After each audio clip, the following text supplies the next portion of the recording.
ప్రభువైన యేసు, ఈ శ్రమల కాలపు ప్రయాణములో మీరు శ్రమలు అనుభవించి మీ ప్రాణమును సిలువలో త్యాగము చేయుట సర్వ మానవాళి యొక్క రక్షణ కొరకునై ఉన్నది. ప్రియ ప్రభువా, ఈ దినమున నా ప్రార్థన ఏమనగా, నీలాంటి హృదయమును నాకు ప్రసాదించుము. నా చుట్టూ తప్పిపోయి ఉన్న మరియు చనిపోతున్న వారి కొరకు మీరు అనుభవించే ఆ బాధను నేను కూడా అనుభవించడానికి మీ ప్రేమను అనుగ్రహించి నాకు సహాయము చేయుము.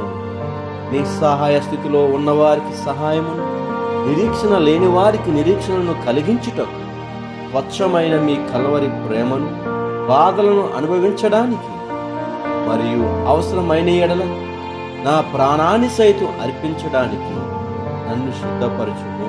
ఆమేన్.